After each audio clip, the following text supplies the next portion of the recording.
Kenapa disebut zat? Jadi disebut zat ya, untuk menjelaskan tentang dirinya. Ketinggian dirinya, kehalusan dirinya. Karena dirinya nggak bisa dijangkau oleh akal dan ilmu pengetahuan.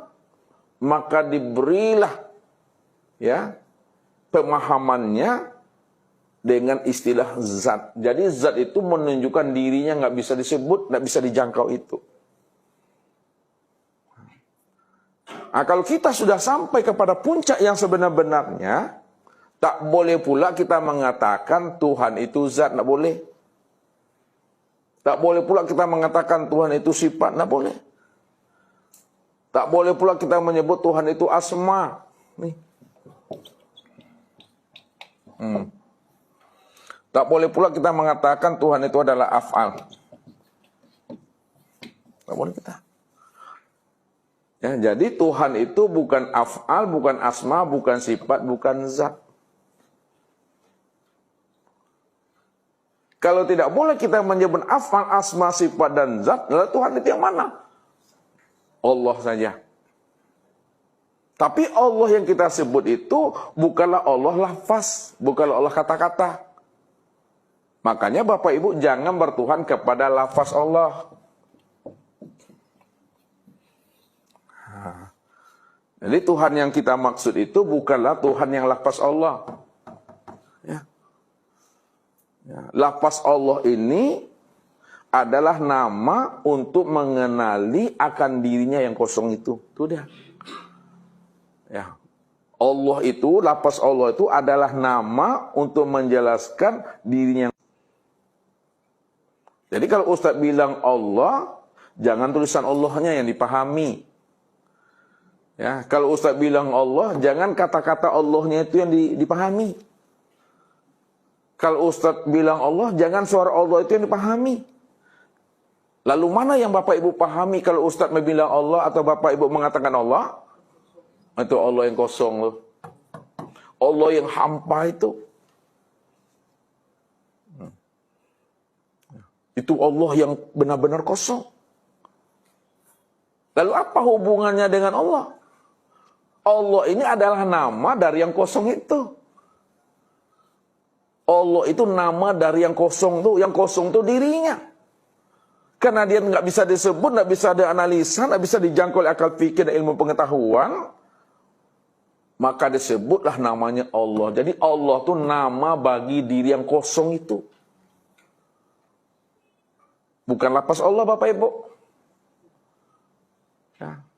Itulah Allah itu nama yang sempurna daripada dirinya. Hal ta'lamu lahu samiyat. Adakah nama yang lebih sempurna lagi, nama yang lebih agung lagi selain daripada Allah? Tidak ada lagi. Kita lihat satu-satu maminya. Nah, kalau kita zahirkan dalam bentuk huruf Allah. Kalau kita hilangkan huruf alifnya nih, apa bacaannya lagi tuh? Bunyinya tuh lillah. Nah. Lillah. Apa artinya lillah tuh? Karena Allah. Lalu kita hilangkan lam awalnya daripada lafaz Allah. Apa lagi jadinya? Hah? Lahu. Lahu. Apa artinya tuh? Kepunyaannya, miliknya. Lahu mulkus samawati wal ardh. Kalau kita hilangkan lagi lam akhir daripada lafaz Allah itu, hu. Hu. Huwal awalu wal akhir wa zahir wal batin.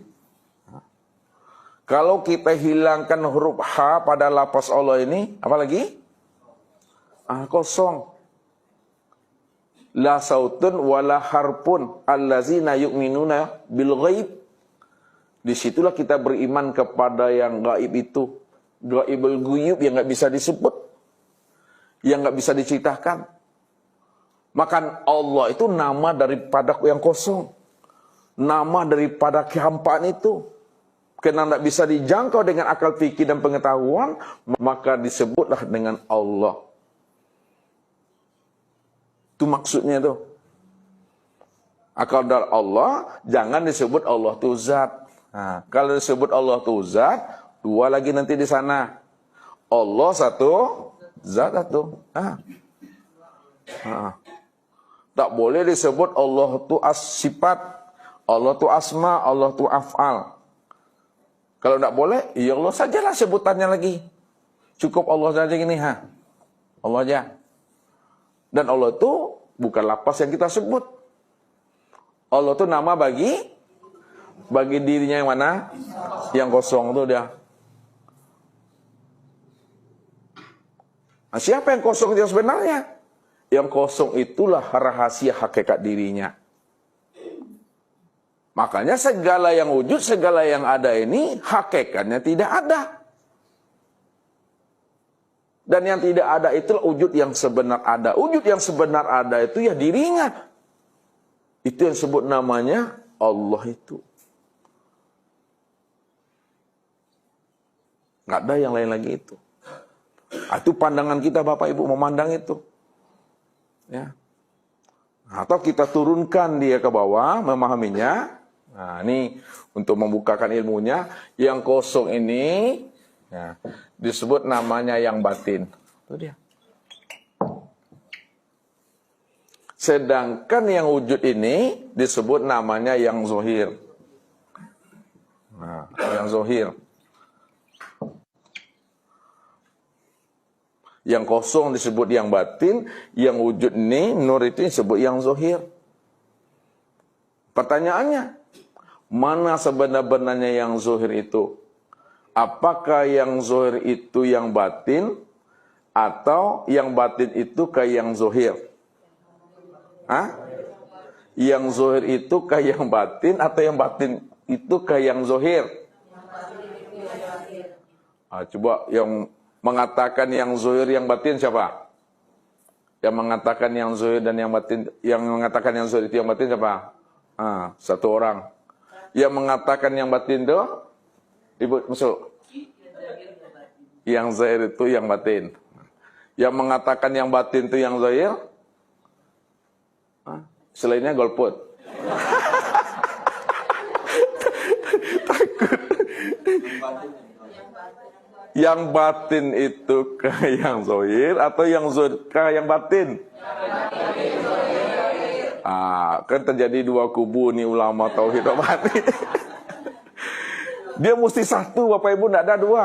Penyebutannya dua, penyampainya dua, namun hakikat yang disebut itu adalah kalau memang satu, mana yang satu tuh? Yang zohir itu ke yang batin atau yang batin itu ke yang zohir? Iya, yang batin inilah sebenarnya yang zohir. Yang batin itu yang zohir. Bukan yang zohir itu yang batin. Bisa memahami itu? Kalau untuk menjelaskannya, lihat.